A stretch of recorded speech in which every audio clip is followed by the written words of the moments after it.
Okay, right on the money at 10:30 here, so we're going to get started. Welcome everybody. My name is Joshua Meservey. I'm a senior fellow here at Hudson Institute. Really pleased that you all could join us today. There's a lot of interest, so apologies if we have to squeeze a little bit, but do appreciate you taking the time out of your busy schedules to join us for what's a really, I think, important topic, and we've got an excellent panel here this morning to help us help us better understand the implications of what's going on in the refining space, as well as the potential way forward. So I'm going to go down the line here for very brief introductions. These brief introductions won't do justice to the full biographies of everybody here, but I do want to give you a sense of the expertise of our panelists. So to my immediate left, Dr. J. Peter Pham. He is the non-executive director of Rainbow Rare Earths. He is the chairman of the board of Ivanhoe Atlantic. He is a non-executive director for Africell Group. He's also a former U.S. Special Envoy for the Sahel, the very first one, I believe, in that position, as well as in a separate role, the Special Envoy for the Great Lakes region of Africa. He also had a long history in academia and think tank world. To his left is Michael Holloman II. He is the commercial director for U.S. Strategic Metals. He has nearly 30 years in the global mining and metals industry. Previously, he was the head of the coal department for Gunvor Group, based out of Geneva. He was also spent most of his career at Glencore, well-known name, of course, in the global mining space, the largest commodities trading firm in the world. And then last but not least, we originally had Ben Kincaid from ReElement slated, but he had to leave on a last-second trip, so we're really fortunate that Tony Carroll can join us. He is a board member of ReElement Africa. He spent nearly 5 decades working and investing in Africa, has a long experience there. He is the founding managing director of Acorus Capital, which is a private equity firm focused on Africa. He's a senior advisor for Manchester Trade. He is also the co-founder of the Mining Indaba, which is an annual gathering in South Africa focused on the mining industry, of course. And then he's a fellow RPCV, served in Botswana in the 1970s. So, that's our panel for this morning, and I'm going to give very brief stage-setting remarks here, just so we can have a little bit of context to the discussion, and then we'll quickly turn it over to the main event, which is hearing from our panelists. So, obviously, we're talking about the refining. The choke point in the U.S. critical minerals supply chain at the point of refining. And I assume we're familiar with a lot of these statistics, but I'm going to rattle off a few of them for you. China accounts for more than 90% of the refining of rare earths, polysilicon, manganese, and graphite. More than 70% of, in addition to those, more than platinum group metals, lithium, cobalt, more than 50% of steel, nickel, and aluminum. The United States is very highly dependent on the imports from Chinese refining operations. So its net import reliance for yttrium from China is 93%, bismuth 60%, rare earths 56%, antimony 54%, arsenic 52%, and that's just a sampling. In all, the United States imports refined critical metals, almost all refined critical metals from China at some percentage or another.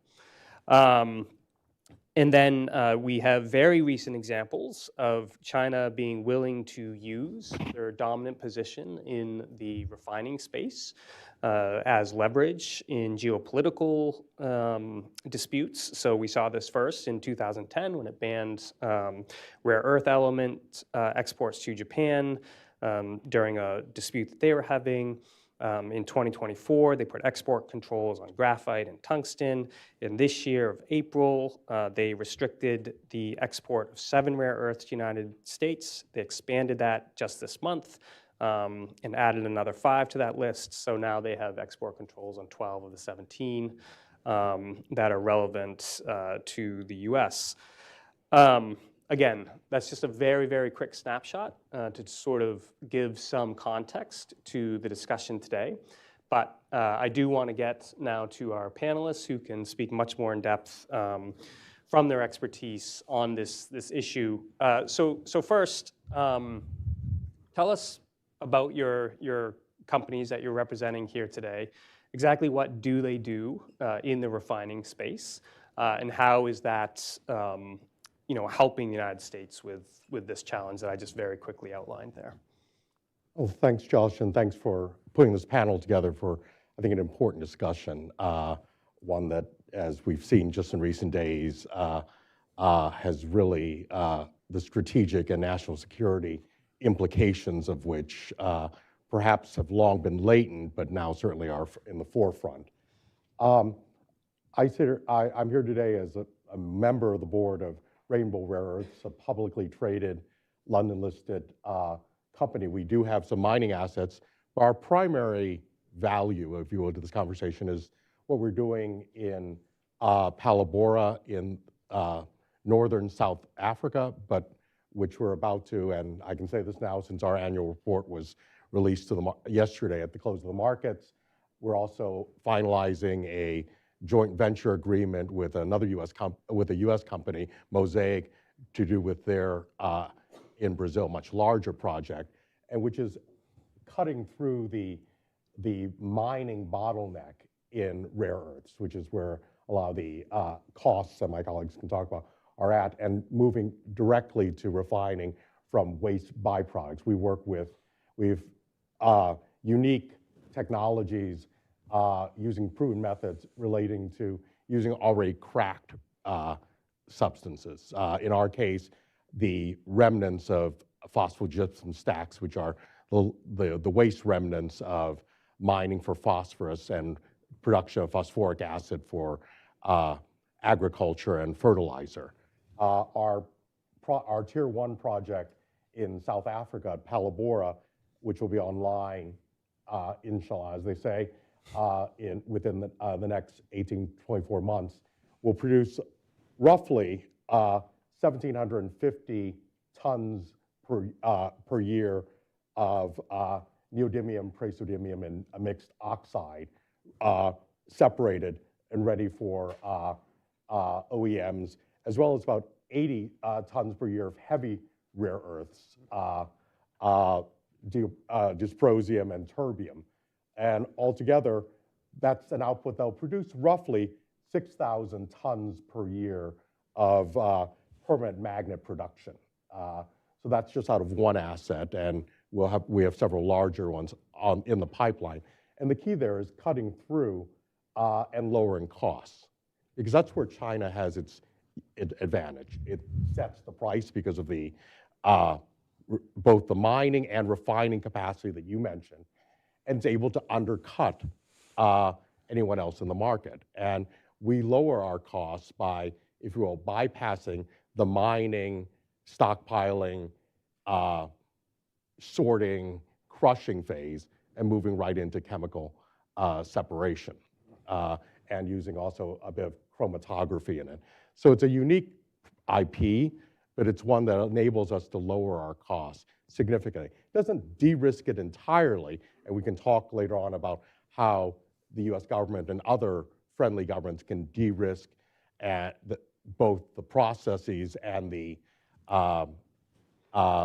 market, but it certainly cuts out a lot of that, and that's why it leaves us as the unique advantage of being one of the lower price in terms of cost per ton to producing rare earths. Yeah, thank you. The heavy rare earths are particularly important too, because that's maybe the greatest single chokehold that China has. Certainly for for applications like infrared, as well as one can get into all the of how many kilograms of heavy rare earths a next generation fighter requires. Yeah. It's rather extraordinary. Right. Yeah, exactly.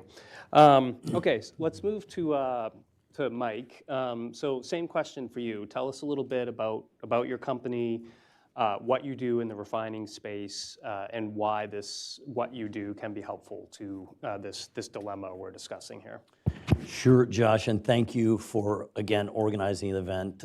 This is important. I think we see this and hear this talked about all the time now. It's on mainstream news, it's in podcasts. Everyone is talking about this vulnerability, which, it seems like it's all new to us. I mean, for the three of us, we've probably been at this for 10 years, but for the mainstream majority of people, it's like, wait a minute, China has built up this monopoly on rare earths that we need for chips, for fighter jets, how did that happen? Well, it was a long game. China's been playing the long game. They've been looking for a strategic return, not a financial return. And America has been NIMBY, right? Get it out of my backyard. We want batteries made elsewhere. We want chips made elsewhere. We don't want any mining and processing. So I was a Glencore coal trader, old dirty coal, for 20 years. Also built a coal company with Gunvor. Retired about 8 years ago, and I got a call from some friends of mine that had a property in Missouri. It's an old lead mine. It was a Superfund site because it was used for lead mining for 40 years in and around the World War I and II. Right? They closed the mine in 1968, and it became a Superfund site. It was leaching lead off into local communities. So these friends of mine who have a company called Environmental Operations Incorporated cleaned up the site, got an administrative order of consent to remine, and they checked the tailings, and the geology in Missouri, in southeast Missouri, it has cobalt, nickel, and copper. So this is how we got into the business. We said, look, let's go after the cobalt, nickel, and copper. I'm a trader, commodities trader. I'm extremely bullish on those metals long term. You hear about their uses, superalloys, batteries, and AI, data centers. These are important kind of base and minor metals. But what we learned during the past 7 years as we've been building our processing plant is the most important thing, and the big mistake America made was not mine, baby, mine, drill, baby, drill. It's process, baby, process. The Chinese do not have significant quantities of any of these metals ready to hand. But what they did was they built processing, massive multi-metallic processing companies. In fact, the 5 largest companies in the world are all 8+ metals: Zhejiang Huayu Cobalt, Baotou Steel Rare Earth, China Min Metals, Jiangxi Copper, and GDR.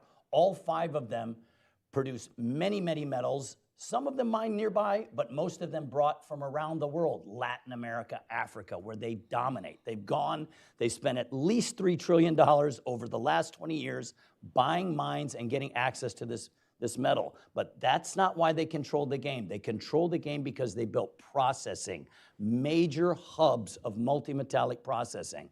So this is what we're trying to do at U.S. Strategic Metals. We have been very fortunate because we're a Superfund site.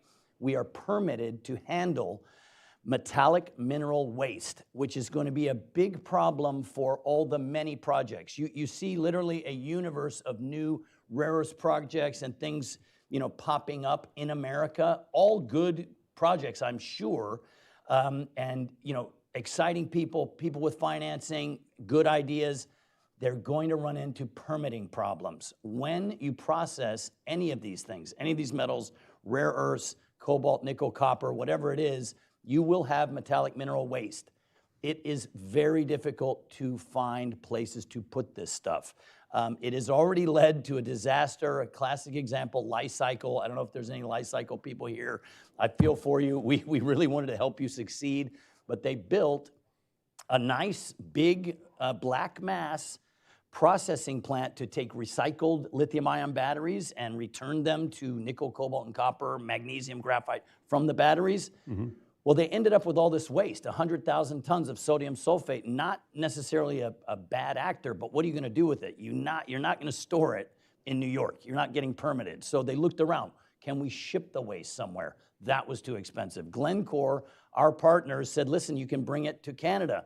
That was too expensive. The company ended up, I don't think it's bankrupt now, but it has ended the life cycle story because you've got to be able to store the waste. We have an 1,800-acre private land, not BLM land, private land, permitted site to handle the waste. What we're doing at U.S. Strategic Metals is we're building a multi-metallic processing.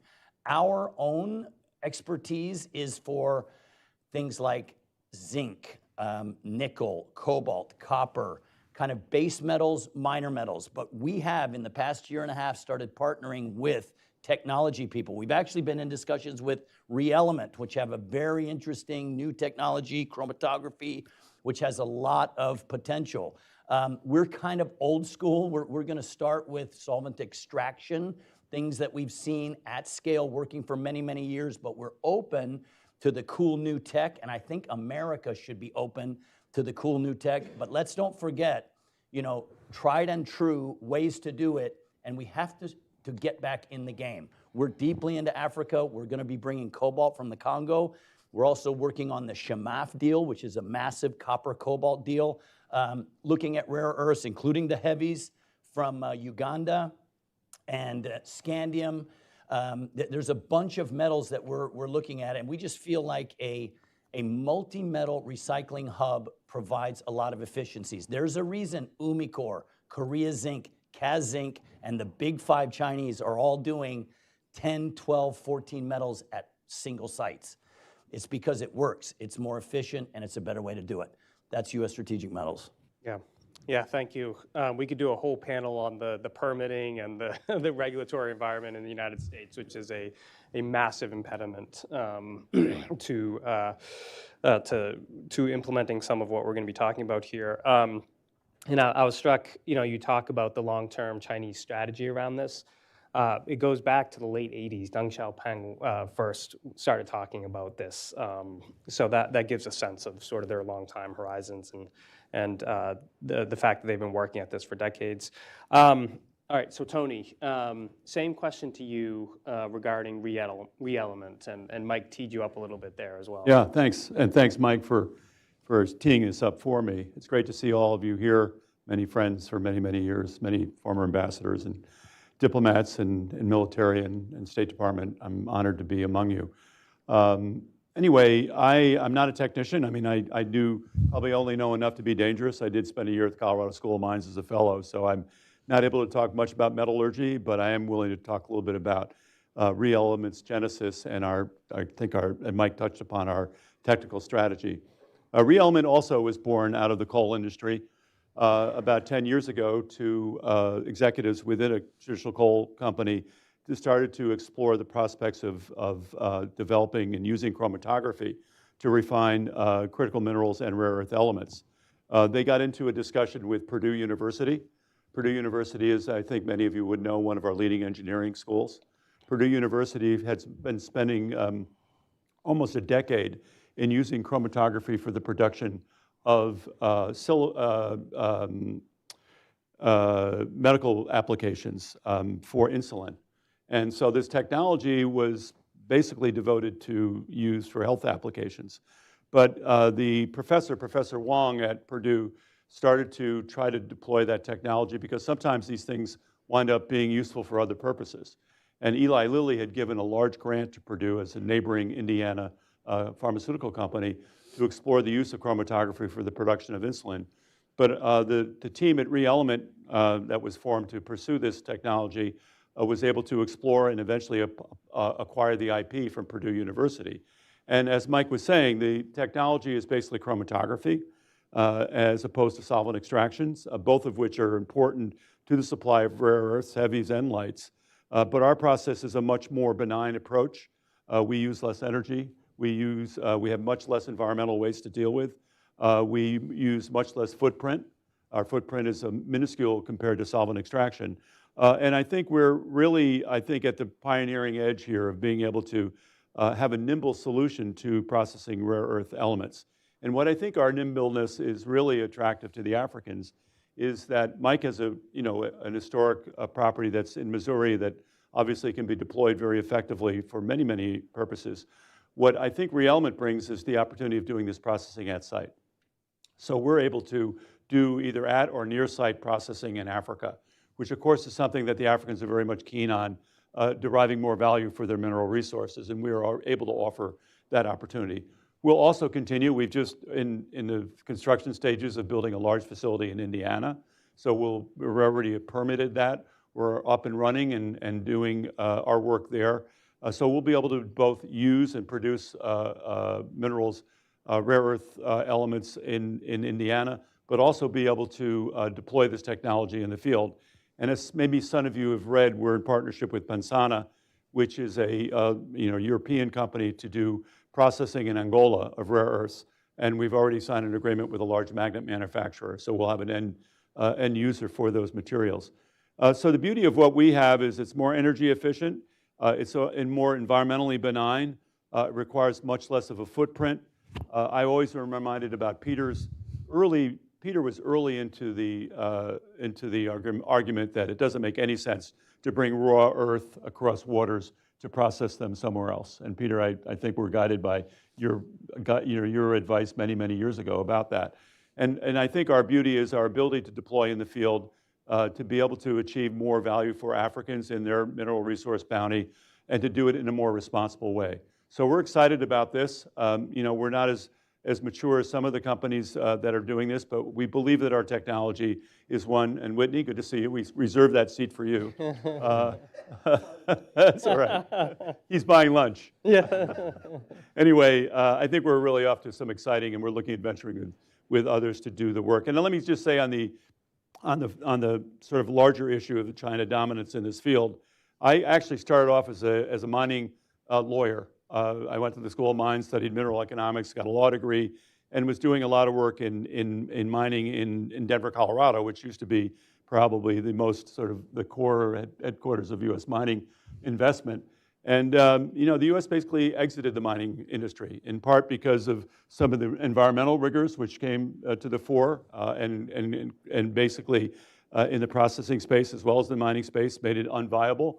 And also the U.S. financial institutions didn't really want to fund mining. And so they went to Canada and Australia, some Australians in this room, to get financing for the mining industry. So the U.S. has exited the game as much as China has entered the game. And I think we have to be mindful of that. So thanks. Yep. No, I think that point is exactly correct. I was reading recently about antimony, as I do, and during World War II, the United States produced about 90% of antimony. Antimony is a hardener, among other things, but really good for making hard bullets, for instance, or armor, and all sorts of applications. It essentially produces zero today, and again, China has grown its share of that. So I think this point about the U.S. exiting and China simultaneously coming in is a really good one. So there's a lot we could tackle here, but I wanted to first, we've already referenced some of the challenges associated with what you do. We talked about environmental regulations and et cetera. Could you get a little bit more into that? What is, as you start your processes, as you're in the process of building these operations, what are you running into? What are the problems that are really causing you heartache and heartburn? And we'll go right down the line again. So Dr. Pham. Well, I think for all of us, the key question, and this is where the dominance really hits road, is the economics. Yeah. One can lower costs, but ultimately China, as Mike and Tony have both emphasized as well, China is willing to play a long strategic game. By the way, full disclosure, I'm not a paid shill for tourism in La Rochelle in France, but I invite anyone who does go to La Rochelle to tour what once was the world's largest rare earth processing plant. It's now a wonderful art studio. You can go there, and now the art there is dubious, but as they say, gustibus, but it was once the world's Ron Poulenc It was the world's largest rare earth processing plant. Today, it's an art co-op. And the reason it is because China waged a decade-long price war, selling below price, to the point where the company exited, and now we have an beautiful art factory to visit if you're on the Atlantic coast of France. And that's really the lesson to take away, is that we can lower costs by various efficiencies. We do it by, at Rainbow, by picking up waste projects and environmental projects and turning them around using our IP. And Tony's mentioned what ReElement does, but we can all lower prices at a certain time, but at a certain point, there has to be a price floor. Otherwise, we're all out of the business, because China strategically is willing to use its state assets on long term. So that's challenge one. Challenge two, I think, in Africa is always one that comes up all the time, is infrastructure. It's critical infrastructure because that's another way China, through its Belt and Road and its other controls pricing and access to markets and to sources of minerals. And that's another opportunity. We can delve into that, but that's certainly, and this is where I think the continuity in U.S. policy in the Lobito corridor through Angola, Democratic Republic of Congo, and Zambia, it really was an African dream for many, many years.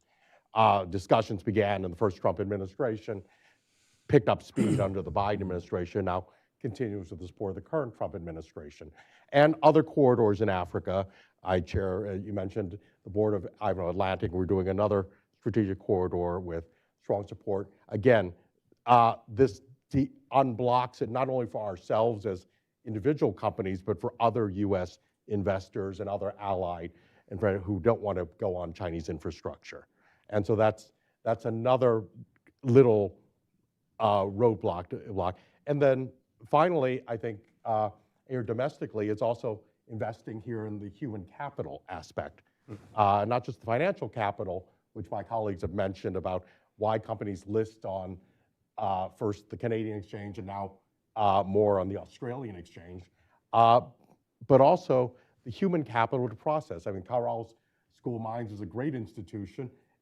If you're a young person looking for assured employment, a degree from there is probably as assured of employment as you can get in today's economy. But we don't have the human capital, the IP, not just the IP, but the human capital to handle some of this. We're lacking on, and so we need to build up and strengthen those. And those are just three, and I could go on, but I'm sure my colleagues have others to add to that. Yeah, I agree with Peter. Those are huge things that we are challenged by. I think one thing that I would like to say is the narrative and the will of the government.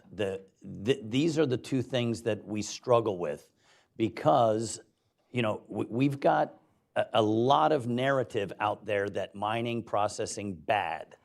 I want the cheapest iPhone. These are competing narratives against us having not only energy security, which is national security, but energy dominance. We need to make sure that people understand that $10 cheaper iPhone means child labor, slave labor, and chemicals into the rivers, oceans, and air. That's what it means. If you want to have a $10 cheaper whatever it is that's made in China, that's what they do. And this is why their costs are cheaper than us. We have extremely competitive costs. We're 50% of the price, our cost of production, compared to the Europeans. But it all boils down to, we have our own tailings impoundment. We don't have to take care of the waste. It still costs something. The Chinese just dump it in the water, right? We pay a fair wage. We can't compete with the Chinese paying a fair wage. Maybe our automation gets us there, but those are the two things. But power, right now, our power prices in Missouri are cheaper than Chinese power prices.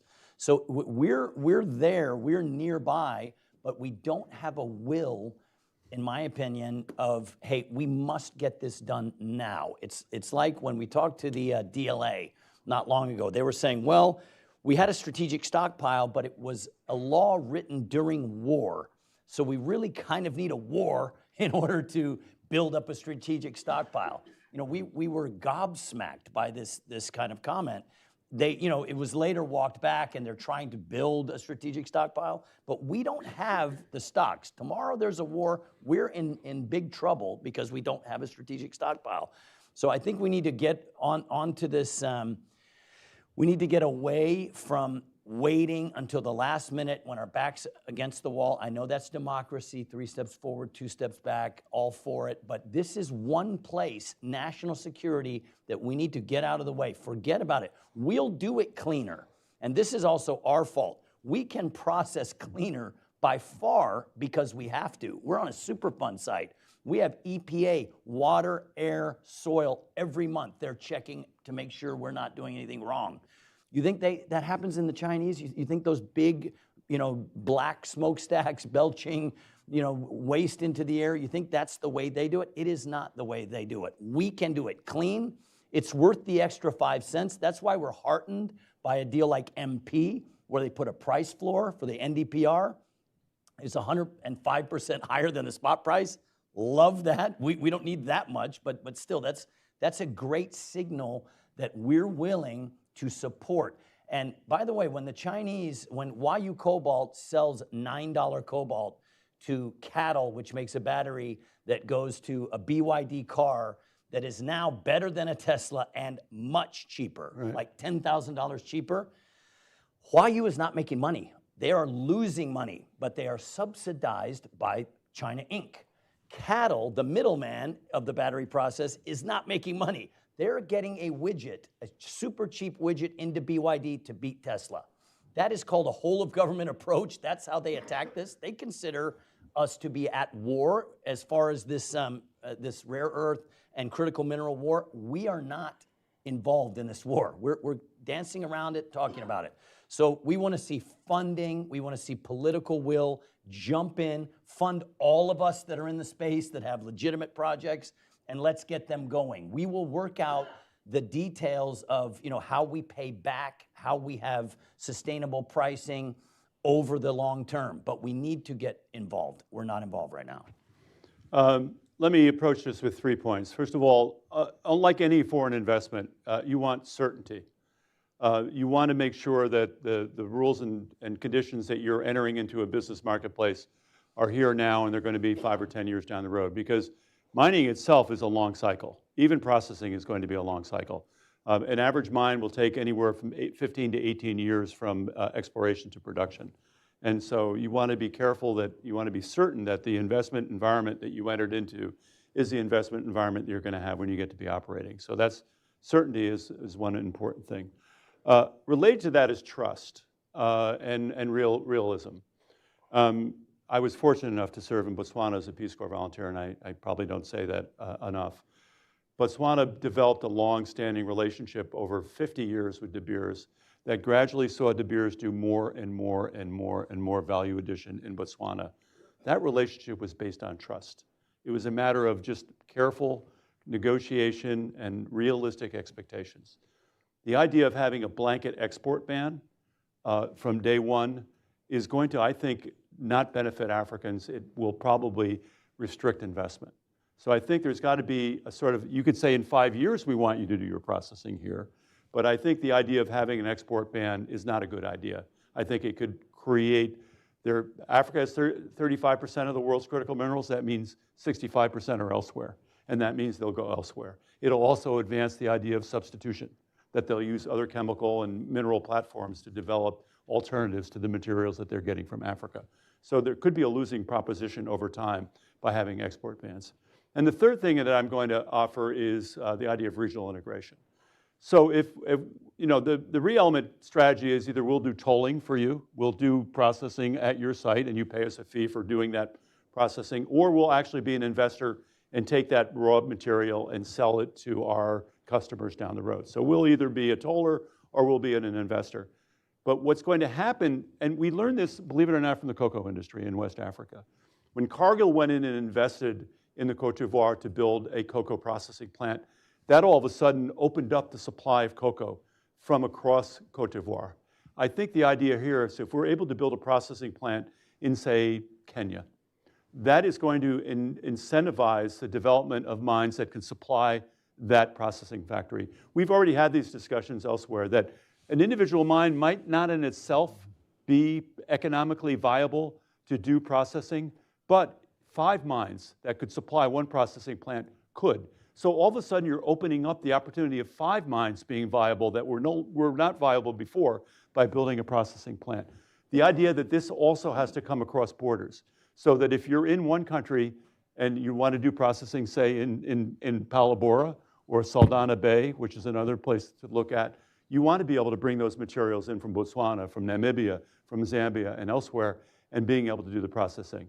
So that the idea of regional integration, which is an aspiration, it's more than an aspiration, it's become more of a reality, but frankly, it needs to be accelerated, so to the point where we can comfortably rely upon being able to build these facilities and be able to rely on being able to source materials across border. And I guess concomitant with that is the idea of infrastructure. I think we're all in the same business of having necessary access to infrastructure, whether it be ports, roads, power. That's going to be essential to all of the operations that we do. And then lastly, it may be a topic for another discussion, is the idea of human capacity, the idea that accelerating the technical capacity within Africa, so that when we're doing business in Africa, we're dealing with individuals and officials that also have an understanding of the work that we're doing. I know that I'm involved with this Mineral X project at Stanford, supported to a certain extent by Cobalt, which Jen is sitting in the front row. The idea that they're also looking at doing collaborations with the University of Lubumbashi in the DRC to develop and accelerate their technical capacity in education. I think there needs to be a lot of that being done, so that we have an even playing field, if you would, that there's more, shall we say, awareness of what's going on among our African partners. So the idea of human capacity development is really important, and I think something that we really should never lose sight of. But that's sort of my Peace Corps volunteer stuff. I mean, I'm in this because we want to bring and accelerate and enhance the human capacity in anything and everything that I do in my life. And that's an important part. Whatever we do commercially, we have to keep that in mind. Yeah, I'm going to combine the next 2 questions because I do want to leave time for Q&A from the audience. I know there's a lot of expertise in the audience and questions as well. So Tony, you just talked about there's a real movement on the African continent towards beneficiation, moving up the value chain, et cetera. Very understandable. How does the U.S., for each of you, how does the U.S. navigate this growing trend on the continent? Now, it looks different in different countries, and I understand that. But in general, what are the opportunities here for the U.S.? And we've actually already talked about some of these, but if you could expand a little bit. And then in conjunction with that, how can the U.S. government, which we've already talked a little bit about this, how can the U.S. government better help companies like your own, and also African governments? How can they better help companies like your own, which could really do great business in these countries? But let's discuss, what needs to happen on the African government side as well to facilitate what you're doing. So again, we'll go right down the line. Well, thank you. I think several points. First, on what can the U.S. Government do? I think we've all 3 of us have seen really a sea change. Although there's great continuity in U.S. policy toward Africa by and large, there's also been, I think, a rupture, and in a way, a good rupture, in the support that the U.S. government has given to not just our specific projects, but projects across the industry as it's taken seriously this question of critical minerals, not just in the State Department's commercial diplomacy advocacy that was previewed at the African CEO Summit by Senior Bureau official Ambassador Troy Futrell, but also just the whole of government approach, the accessibility, commerce of energy, Treasury, the White House, the direct involvement in this. I think it's been a sea change, and it's a very welcome one in our discussions with the U.S. government. I think that's been a very the second thing is this African desire for beneficiation, a very legitimate desire. dovetails with our own, I think, ultimately, strategically, and I'm speaking here not as a corporate representative, but as just an American. Ultimately, our desire is access to these critical minerals in a timely manner at a level playing field, and that's best achieved by having the supplies available. It's the capture of processing by China that both throttles the price that African governments receive, whether directly through shareholdings or indirectly through royalty payments, as well as the value chain that's captured. And often, and this is, I think Mike makes a powerful point that perhaps is underappreciated, the value of multi-metal processing. I'll give you an example. Recently, in the Democratic Republic of Congo, after more than 40 years of being mothballed, Congo started operations again of the Kipushi zinc mine, which is one of the great assets of the old Belgian Congo from the 50s through the 70s when it was mothballed. Now, the mine currently is producing a concentrate of about 55% zinc that goes for processing. And this is and that's what the mine, which is partially owned by the Congolese state, this is what they're paid for, is the concentrate. Not everything else they're not paid for. But within each ton of zinc concentrate that's exported from this mine now, there's about 50 to 60 grams of highly valuable germanium, which is one of the restricted minerals. Now, if you're a Chinese multiprocessor and you're buying this on the open market, you're buying this zinc, you're paying for the zinc, but you process and can extract the germanium, and you didn't even pay a penny for it, because it's not paid for in the pricing. So this is where something we miss out on by not being there. Now, the Congolese could process this themselves in their own country, using energy, the possibilities of hydro and other renewables to lower the costs. They could capture this because historically the data is there. Between 1956 and 1978, this very mine, which has just been reoffered, produced 278 tons of germanium. Don't need that much of it to go a long way. U.S. consumption, by the way, is about 30 tons a year. So if you do the math out from what is being, once Kipushi is ramped up, if Congo could capture the whole value chain there, or at least a good chunk of it, it could produce roughly a third to half of what the U.S. needs. Just sell it on the open market and it's available for sale. That's just one little example I would cite, and one could come up with other ones, but I'll stop there. That if the U.S. government could use through its financing arms, the DFC and its authorities, perhaps Exim, and I know they've got a critical minerals. So there are options out there. We think creatively and a little outside the box a little bit. I think there are all sorts of very creative things that can be done. Thank you. Yeah, I think that's a very good point, Peter. The fact that you can go into Africa, help the processing, upgrade the material, they're losing so much value. This is what led to the cobalt. You're talking about the bans. So we've had an 8-month ban on a major minor metal that's used globally. 8 months ban from a 72% producer, the Congo. That is unheard of. Why did it happen? The Chinese came in, they started operating Kisanfu, one mine, and the Congo went from producing about 200,000 metric tons per year up until now. Until this year, they're going to produce 300,000 metric tons. This is a 100,000 ton increase because the Chinese want to drive everyone out of the cobalt market, and they also want to dominate the copper market. So Kisanfu is a copper mine. Cobalt's a byproduct. And what they're saying is, no, we're just doing it for the copper. We need the copper.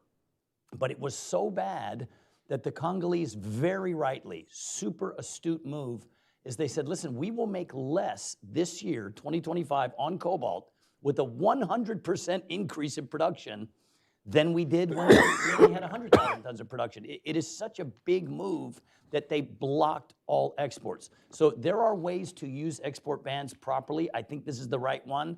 Now they're doing quotas. But just back to the idea of processing and upgrading. We've been looking at this in Congo. We really want to deploy our novel but not complex hydrometallurgy for copper and cobalt in the Congo. We're discussing that with the Congolese. There are issues, water, power, right? So this is a great opportunity for DFC, XM to use some of our soft power, our money to help with the Congo, upgrade the power structure, upgrade roads. This is the way the Chinese did it, and we would be happy to go in there and help with processing closer to the mine site. Also a big issue with the rare earths, you have radioactives in the rare earths. Right. You should really be doing a concentration and intermediate step in a lot of places that have rare earths because it's hard to transport radioactives, and even us permitted for metallic mineral waste, we don't have radioactive permits, and that's tough to get in the United States. So there's a real potential to add value eliminating the radioactives there in country. I don't have an awful lot to add to what Mike and Peter have said, other than a couple of sort of high-level points.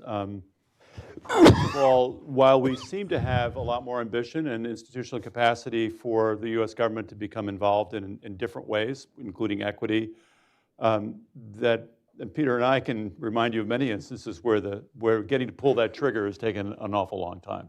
And so we've lost many opportunities. So if they're going to do things differently, they also have to be incentivized to act quickly. And frankly, and again, I'll get in a lot of trouble for saying this, but I'll say it anyway at my age, I can probably get away with it, is that we don't often recruit deal people in these institutions. We recruit people that are basically there to say no or put hurdles into getting a deal done. So we have to incentivize people to get deals done, that we're going to put them in these positions. And that's one of the problems that we've been up against. Look, where do we compete with China, I think, are in two areas. And I've probably, this is a hackneyed statement, Whitney's probably heard it 10 times. But I remember Molessi and Becky talking about this maybe 15 or 20 years ago at the U.S. Institute of Peace about where we compete with China. Look, we're not going to compete with China in scale. They take the long view. They're willing to deploy capital on any terms to secure what they want. We're not in that game. We don't have that risk willingness that the Chinese have shown over time. But where we do really compete is in technology and in creative capital. I think in the technology space, we're particularly well enabled. We talked a little bit about ReElement. We talked about all of the different technology approaches that we've had. Just last week, I was looking at a technology called endolith, which is using bio processing and applying AI to derive more from tailings ponds. There's lots of ore in tailings all over the world that could be recovered by using new technologies. So there's just new technologies that are coming where the U.S. really is at the fore. And I think we need to advance those technologies, incentivize those companies to get more involved into Africa to do the processing. On the creative capital side, I think Peter has said that we're a lot more, I share his enthusiasm about our willingness to step into this space to be much more ambitious about deploying capital. And I guess while I love that, the proof will be in the pudding to see whether or not it does result in really getting to incentivize the things that we're after. But I do think that's a space that we do play in. And then just in closing, let me underscore again the work that's being done at Stanford at Mineral X, which is part of the Doerr School of Sustainability. They've got whole research teams that are doing the applications of AI and machine learning in both clean energy and in mining. And it's from all aspects. It's from discovery, which is an area that Cobalt works in, to production, looking at applying maybe robotics to be able to reach reserves that were not otherwise available using human mining techniques. So there's a whole opportunity for robotics. And of course, in the processing space where we are, being able to use AI to derive much more value. I think that's really important. And in fact, at the next mining in Dabo, we're going to showcase Mineral X, which is going to be an exciting addition on technology. And then we're also going to have a creative capital, which will be sponsored by the Milken Institute, about how to bring creative capital into the mining space. And those are, I think, going to be two very interesting new additions to the mining in Dabo. I'm looking forward to see how the response is to that. So, you know, I do think that we're in a better space than we were a few years ago, where nobody wanted to talk about mining. And now we're in a space where we're much more ambitious in terms of talking about mining as a good thing.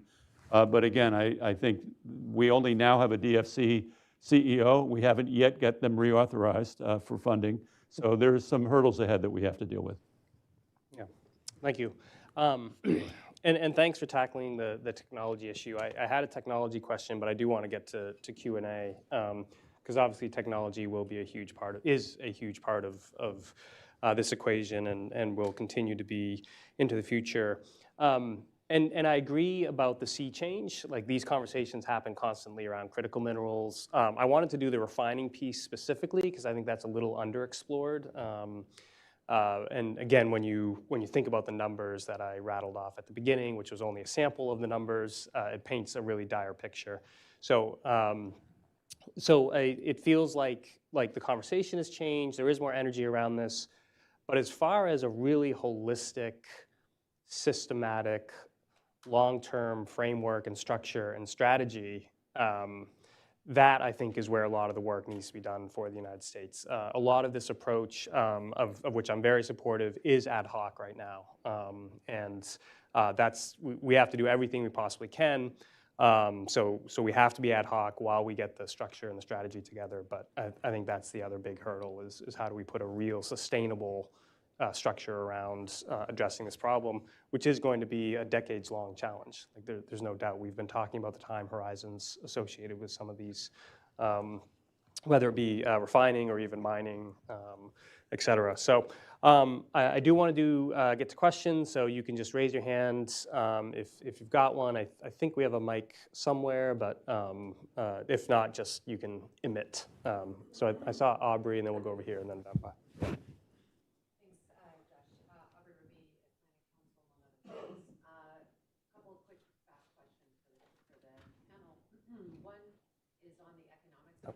You do have a mic coming here, yeah. Thanks. The first question is on economics of corridors. Just to anyone who's really seen any interesting work on this, I've had a lot of conversations about libido in the last few weeks, and people are like, listen, it's going to take massive ag exports to make this thing economically and commercial viable for the long term. So just because there's a mine somewhere doesn't mean that all the surrounding infrastructure will be profitable. So one question there. Mike, question for you. If we all went to Meservey today, what would we see there? And, you know, how do you reach the scale in the, let's say, next 18 to 24 months to tackle some of these issues? Lastly, I would say that let's not forget about MCC. What we really need is large, very flexible monies to do things like infrastructure, which is what MCC did the most of. I don't believe DFC or XM with their underwriting standards are going to be able to move quickly or meaningfully to build the surrounding things in the near term. Who wants to tackle the I'll tackle MCC. Okay. I was approached by MCC about 2 months ago because they've been given a directive to get into the mining space. They hadn't been. And as many of you know, the chairman of MCC is Chris Landau, who is the Deputy Secretary of State, and for all practical purposes seems to be the go-to guy these days, particularly as it turns to Africa and economic affairs. I think we'd agree with that. And they've decided to target 2 countries that they are going to try to elaborate this strategy in a meaningful way, infrastructure, you know, support for the mining industry. And those are Liberia and Mozambique. You know, I mean, not maybe the first countries you would think of in terms of mining. They both have appreciable mineral reserves, but it's not like Zambia or the DRC or, you know, countries that have well-established mining histories. But nonetheless, it's a starting point. I put them in touch with, you know, there aren't a lot of American mining companies in Mozambique. I mean, you know, with all due respect. So I put them in touch with Kenmar, you know, which is an Irish firm doing mineral sands development in northern Mozambique, and they're in touch with them. Fortunately, I put him in touch with Gerald Padmore, your colleague, and probably the most well-known mining authority in all of Liberian history, if not beyond. And they're talking about what they can do also, which includes the regulatory environment, not just hard infrastructure, but, you know, doing things that make practical sense. So I've been fortunately working with them and trying to to get them off the mark. They've got a board meeting coming up next month to sort of incentivize this process going forward. We'll see how that turns out. But thanks for the collection. I agree with you. MCC can take a longer view and can deploy necessary funds for the type of supportive work that needs to be done. Yeah. A CEO would be nice, yeah. If I can just follow up very quickly on that point, since under my other hat, I chair the board of Ivanhoe Atlantic, and we've been working very closely with Deputy Secretary Landau and MC on that, because although Liberia doesn't have deep mineral resources, neighboring Guinea does. That's right. And we have the agreement ratified by parliaments of both countries to export from our project, which is world-class iron ore. It's the richest iron ore deposit on the planet, actually. 67.5% grade coming out of the earth, to export through Liberia through existing corridors. So we're deeply in conversations, and we support, and so we appreciate the support from MCC in that regard. But let me pick up Aubrey's question on libido. Agreed. I think the current administration's support for the libido corridor is a strategic support and a strategic optic on the whole thing. But not everything that went before is economic. Right. And I think there are certain projects that will be reviewed, and some will be continued and even augmented. Others perhaps reviewed more critically on that. I don't want to prejudge how the administration is going to do that, but it is ultimately, and what made libido work and works is because the private sector was already there. Government came as an accelerant and a facilitator, but wasn't a top-down approach. The mining companies were there in Eastern DRC, in that part, and the Western Forelands area of the DRC, Zambia's Copper Belt, Angola's development sector.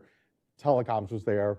You know, so I said I'm the senior outside director on Africel's board. There are agricultural companies, including some in Angola, Carino and others. So it was private sector. The U.S. government served as a convener and accelerant, but it wasn't. And it's the same with other corridors. It only works if it's private sector led and not, you know, a subsidy driving the tail wagging the dog.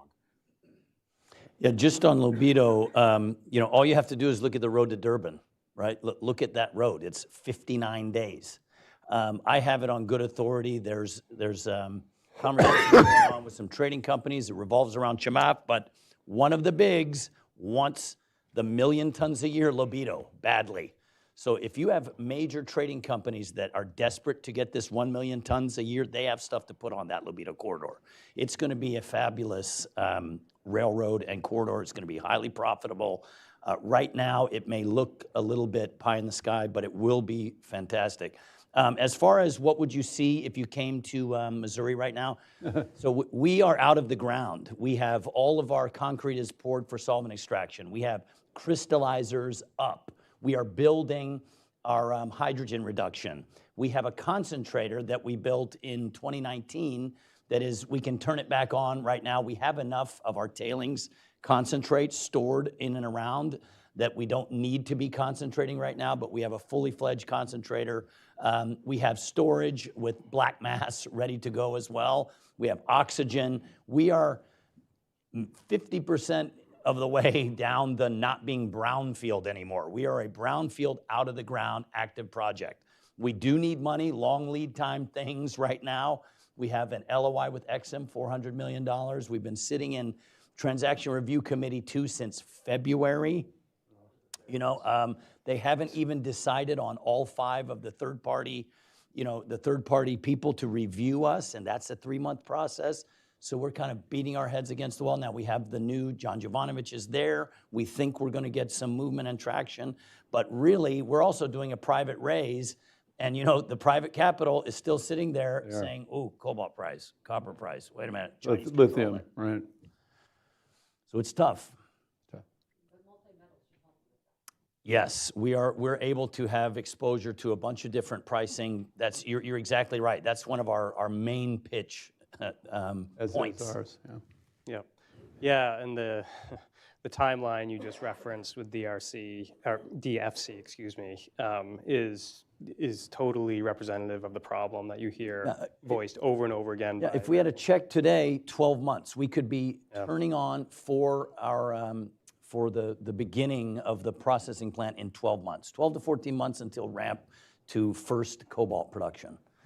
And in all honesty, the new management at DFC, now that he's confirmed, and assuming the authorities are renewed, they have a lot to cut through. I mean, I sit on the board of a company, Africell, that actually paid off the DFC 4 years early just to get rid of them. I know that. From our structure, because they were that much of a hindrance.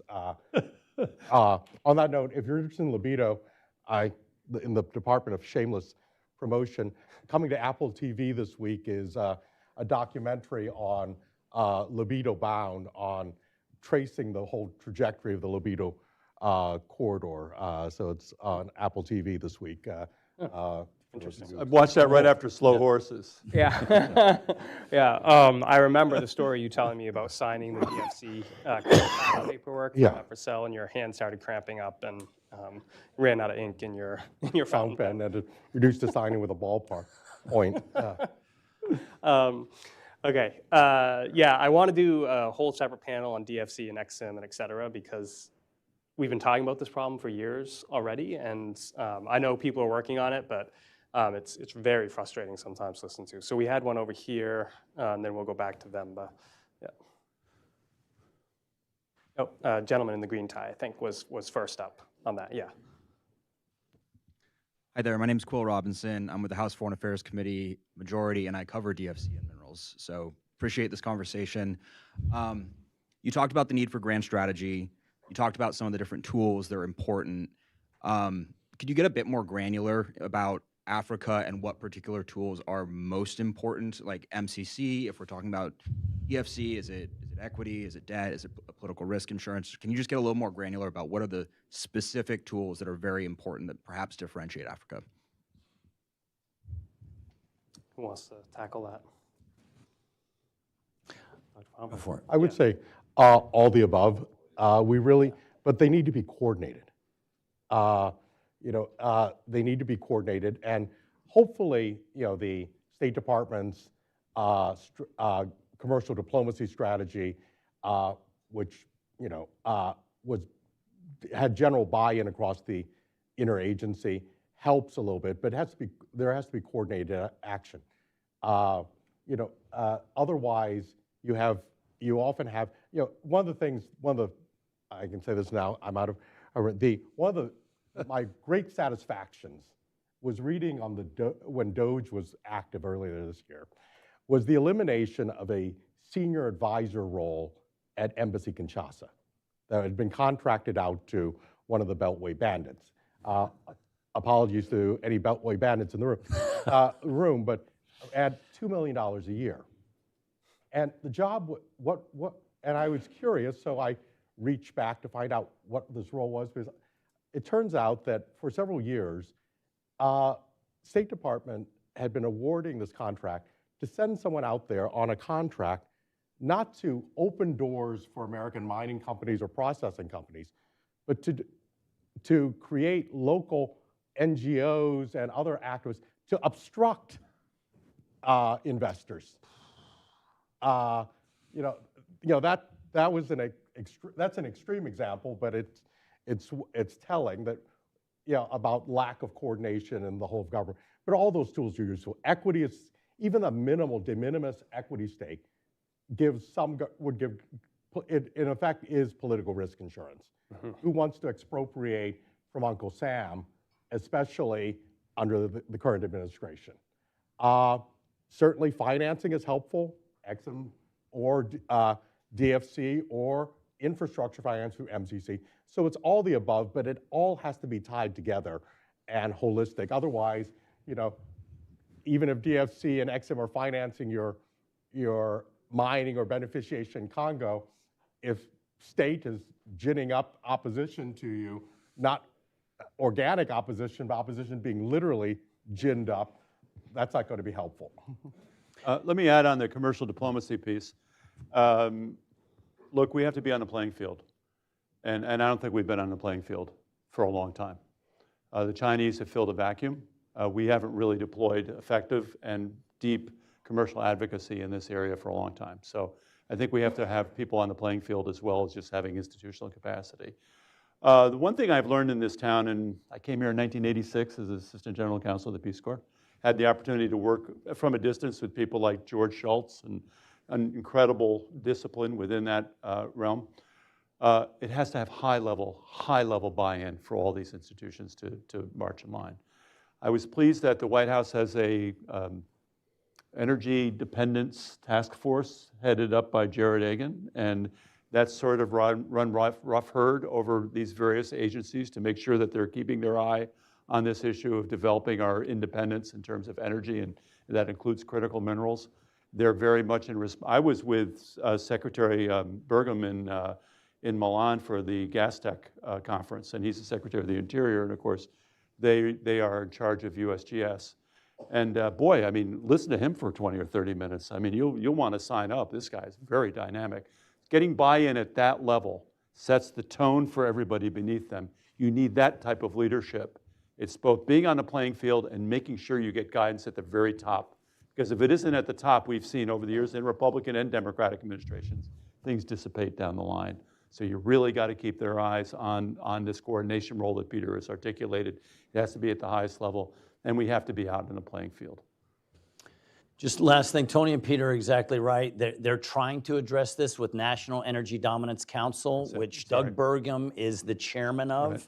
Right. There's also a person who is David Copley, right, who's really hurting the cats. We need the de-siloization. Here's an example. I just came back from Pakistan. September 8th, we signed a big minerals deal with Pakistan. They are basically giving us a ROFR on everything not nailed down by the Chinese and by Barrick. While we're there, we find out Barrick has a commitment from DFC. Who is Barrick? This is a giant Canadian gold company. DFC is committing $1.8 billion, somewhere around there, don't quote me exactly the number, but a huge billion, almost $2 billion number to a Canadian company that is going to be producing copper and gold in Pakistan that will probably go to China, right? That's where the metal is not required to go to America. Why are they doing it? Because they're going to use Caterpillar, they're going to use Fluor, American companies to do all the design and get their foot in. So I think it's a good use of DSC money, but of course it's a too big to fail Canadian gold and copper company. You have to also look to the up and comers. Yes, we're pre-revenue, but we've got, we have a lot of people on our team that have done this before in the world. They've got very good people. Peter's got very good people. Look outside of your Albemarle's and your, Barrick Golds. Have the U.S. government take a shot. We'll take loans to do some of this heavy lifting for the U.S. government. I think that's something we got to look at. Yeah, I think it's a good point. On the high-level buy-in that you were articulating, Tony, this was the problem that Prosper Africa ran into. One of the problems that Prosper Africa ran into. It was supposed to be this was Trump 1, supposed to be a coordinating body for all of the other bodies that are involved in these issues. But it was just very hard when you didn't have a senior person with political pull heading that up, because then the other agencies could just ignore Prosper, which is frequently what they did. Okay, and then I promised Vemba, and then we'll get to some over here too. Oh, there he is. Thank you, Josh, and thank you, panelists. Great conversation here. But I want to just talk a little bit about the credibility trust deficit. Sitting in Washington, we hear these great conversations. This is not what the Africans hear.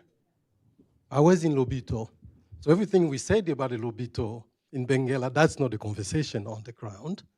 But also the connection with the Chinese. It's very interesting because whether we talk about Tazara or we talk about Lobito, it's very much Chinese-centric. The Chinese rebuilt Lobito after the war because nobody was willing to accompany the Angolans when they need the money. So now the Angolans are stuck with the Chinese in terms of paying the debt and so on. In case of Katanga itself and DRC, I grew up in Lubumbashi and Kipushi and those areas. The Americans were always present to a great extent. The longest serving CEO of Gécamine was a graduate of the Missouri School of Mines and Metallurgy, as it was called at the time. We saw Flora, Utah, we saw Morris and Knudsen, and all those. We were kids, but we were very aware of this big American presence there. That is gone. So today, as we talk about critical minerals, whether we call them conflict minerals, as we did for the last 2 decades, and now all that is American-centric, and it's great. But I don't think we have convinced any African that America is serious. Always about technology, always about this, what we're going to do. It's going to be great for you. But we're not doing it. So we did play a great role in building and financing. It was Exim Bank that financed the high power lines from Inga to Shaba. Again, as a kid, I saw those. They lived across from the street. But we're not there today. So when Tshisekedi finally says, I'm going to put a cap, I'm going to put a ban, yeah, economically, in theory, we can say, yeah, people can migrate, go elsewhere. But elsewhere where? If Congo is 70% of cobalt, Glencore is not going to leave tomorrow. It's just too sweet, too much of a sweet deal for them. So if you can, gentlemen, address these gaps, I think some of the solution to our challenges lay there and less in everything else that we've said. Thank you very much. Anyone want to take a hack at that? Well, just on Glencore, they're always complaining that they're not making a killing.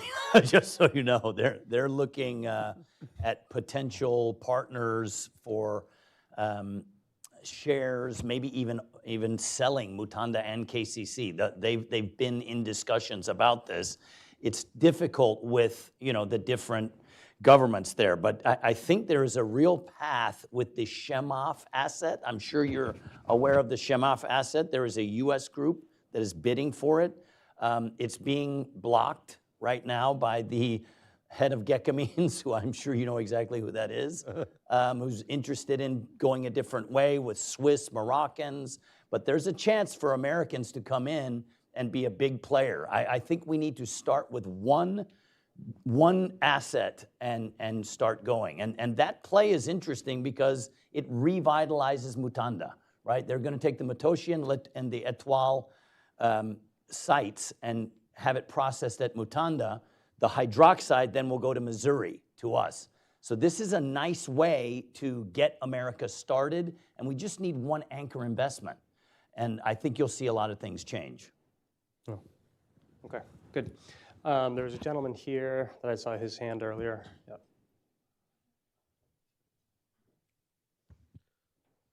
Hello, my name is Batu Kutelia. I'm representing the Delphi Global Research.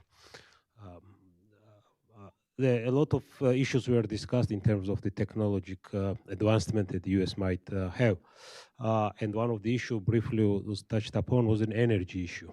So how you would see, or if you could elaborate more, applying advanced nuclear or small modular nuclear reactors in terms of getting an edge in terms of mining or solving some of the issues that Africa has in terms of the transmission lines?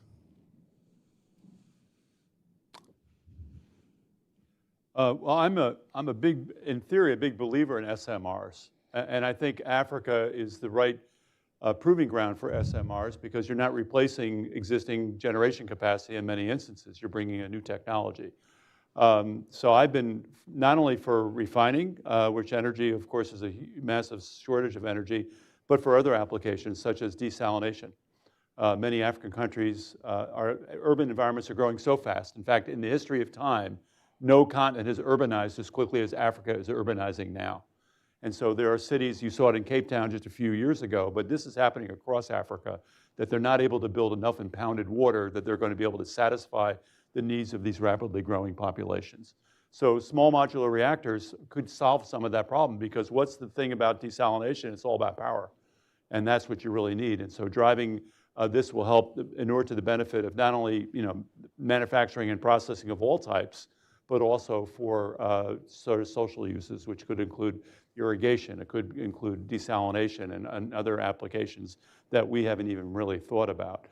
So I do think that SMRs, and that's maybe a role we can play. I mean, I'm going out to Seattle this week to speak at the Africa Chamber of Commerce event, and the Gates Foundation has been playing around with SMRs. I mean, maybe that's the space that we should play in.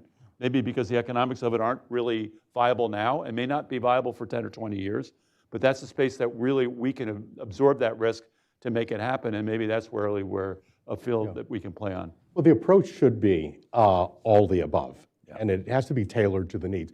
For example, just earlier this month, Rwanda signed an agreement with U.S. companies to build 3 small reactors. So in that case, it's one that makes perfect sense, given their geography and everything. In other places, nature gives some. Congo, to our friend Beva's point, in Katanga, the ex-Katanga, Kolwezi, at the Ivanhoe Mines, a sister company, the energy, 90% of the energy provided that powers not just the mining, and by the way, it's Congo's largest employer, 33,000 employees. 90% of the energy comes from renewables, from hydros installed by the company refurbished, and the excess energy is then put back in the local community power pool. So that's the solution, and that's the hydro plus a little bit of solar is going to power the smelter, which is starting operations next month. It's the largest copper smelter in Africa. So that's the energy mix that works best there. In other places, you can imagine other mixes. So I think it needs to be all the above and not have, unlike the previous U.S. administration, sort of ideological blinders on what type of energy should be prescribed for reasons other than economic. Yeah, and even beyond the mining, the mining issue vis-a-vis energy, the costs of under-electrification and the lack of energy on the African continent are enormous. They're staggering, but the human costs, economic costs, et cetera. So yeah, all of the above, I'm a firm believer as well, whatever makes the most economic sense. All right, so we do have a little bit more time. Maybe Eric. Don't forget Eric in the back. In the back. Okay, yeah. Sorry, I'm losing track of. Hi, thank you. My name is Bokar Cham. I am from Guinea and I work for Tetra Tech. A question that I have maybe for Peter, actually. I mean, all of you mentioned the importance of regional integration, which is good, actually, but it's pretty slow in Africa, as many of us know, because of national pride, all those kind of things.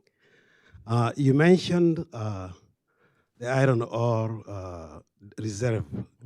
I think you had mentioned in Nimba Mountain here, actually, at the border with Liberia, actually. You mentioned that there is a negotiation between Liberia and Guinea to figure out how to export, actually, Actually, there's an agreement that was ratified by both parliaments several years ago. Okay, so the problem is, since Sekou Touré's tenure, actually, there have been discussion between Guinea and Liberia to export that iron ore through Lamco, which is very close, actually, to the Nimba Mountain. I did my internship, actually, in Nimba, so I know where it is, actually. But so far, it has not, come to, to realities, actually. I grew up, and then I've seen a discussion going on out there, actually.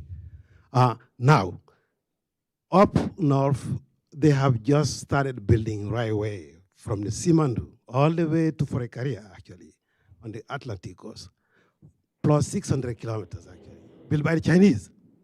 The question that I have for you as an expert, actually, do you think building that right away will have some kind of implication of the negotiation that is going on right now between Liberia and Guinea about, maybe...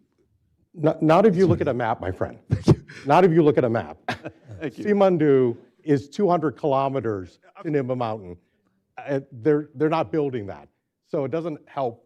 And if you look at the capacity of what the Trans-Guinean Railroad, which is the Chinese-built railroad, is doing, the capacity, just because Simandu is a rich deposit, not as rich as Nimba, but it's rich.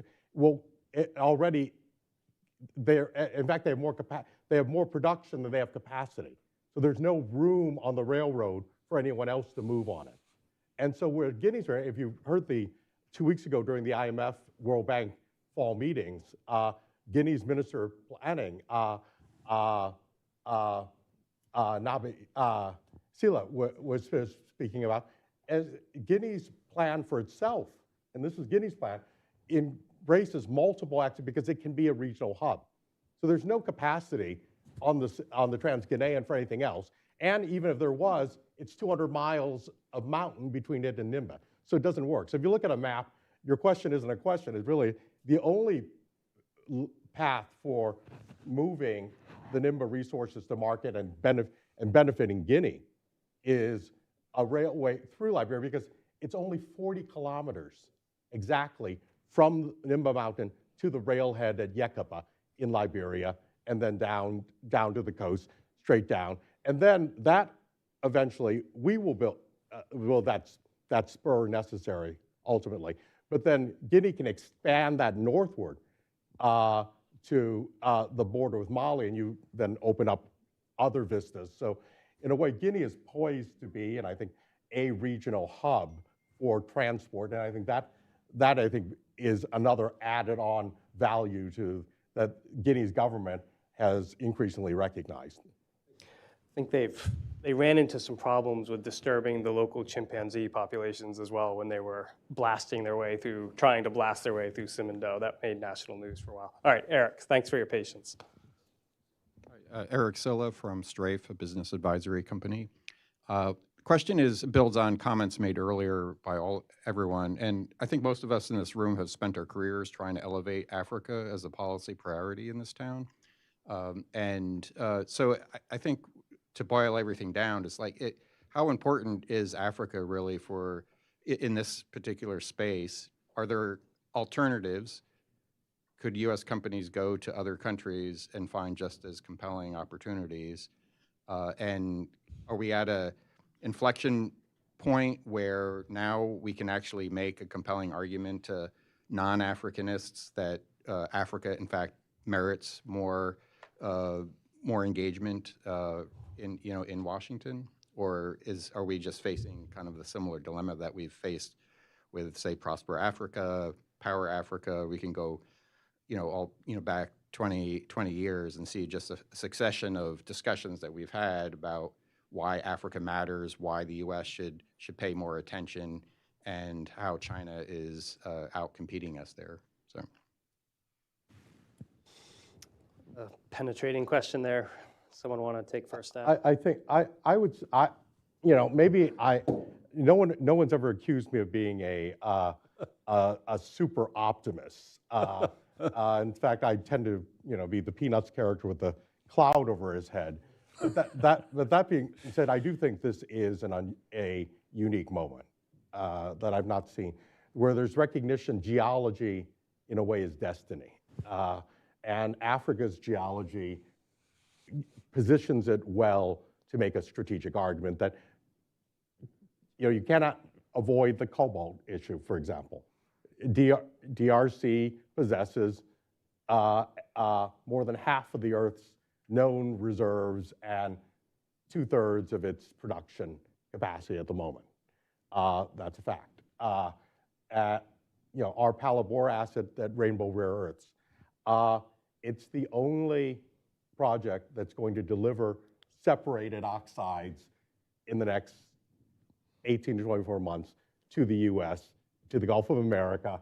We're scouting brownfield sites in the Gulf, and in the Department of Shameless, open for bids and offers from local governments on incentives, but they'll bring it to and again, it's geology. And then our next project in the pipeline is not Africa-centric, it's Brazil, but again, geology is going to dictate a lot of this, and I think that's the opportunity that Africa offers, and the assets that are available, the assets that are coming on, are in Africa, and that's what's getting the attention and the supply chain. It's interesting that David Copley was mentioned. His title has shifted. He started out at the National Energy Dominance Council, and it's now a senior director for global supply chain. The recognition at the NSC. At the NSC. So I think there's recognition that this whole issue of, and Africa fits it and is nested in this whole issue of where we're going to get these supplies, that's what's elevated it. And in that sense, it's helped it. Yeah, totally agree. It's something that we have to engage in more. It's a great opportunity for us to, because it's national security for the United States, but also Africa does have to decide, permanent vassal state of China, or are we going to engage? Because you've got these two big competing countries, make it worth their while you have the attention of the whole global community. We're all looking at critical minerals. Africa is rich, super abundant natural resources. You've got the Chinese already there. People are getting sick of them. The US needs this. So I think it's time for Africa as well to put their best foot forward. This is kind of a comment about what's going on in DRC. We really need to have a win in DRC and not be blocked by the existing the powers that be. It needs to happen, and there's never been a better time for it. To your comment, we've had many iterations of this. This is the best one. I can't say it's a slam dunk. We can't do it. We can in our hemisphere. We could get all of the stuff we need in our hemisphere. Would take us a lot longer. Right now is a great opportunity to leverage the relationship. I don't have a lot to add, Eric, but I'll say this. It'd be helpful to have somebody at the State Department other than a senior bureau officer. I'd like to see an assistant secretary at that position. I think it's something that gets people in the room and serious about Africa if you've got a sort of flag officer in the room. Not to say that the senior budget officer is a former ambassador, senior bureau officer, former ambassador, and a serious guy. And I must say the Africa Bureau is staffed with some very able people. And I'm very impressed with many of the people that are doing the work there. But I think it would be a show of commitment, if you would. But I think I'm having conversations at really senior levels within the Department of Energy and within the Department of Interior that probably wouldn't have been possible in previous administrations, certainly the most recent administration. So that's good. In front of you is probably one of the most effective congressional staff members, two of them, that I've seen in this town in 30 or 40 years, in Liz and JT. The Senate has been really guiding us in many, many ways, and I appreciate the work that they've done. And I think we've got a good team on the Hill, not perhaps as extensive as we would like on the other side, but we've really got some great leadership in the Senate side. So we're thankful to Chairman Risch to have given the support that both JT and Liz have in really providing us a lot of guidance. So. Yeah, and I think I think Mike, you made this comment. It does seem that African governments more and more are interested in diversifying their partners after decades of intensive engagement with China in various industries. They look around and they understand, well, goodness, it's all Chinese companies who have built all of our infrastructure, or most of it, let's say, and whether it be ports or roads or whatever. And so there is an interest in diversifying away. So I think that makes this moment more opportune for the United States than traditionally as well, perhaps. We are at time, so sorry. That went really quick. We could have gone for a lot longer. Do apologize that we didn't get to all the questions, perhaps, but really thank you all for your attention. And thank you to our guests. That was really excellent. I personally learned a lot. I'm sure everybody else in the room did as well. So please join me in thanking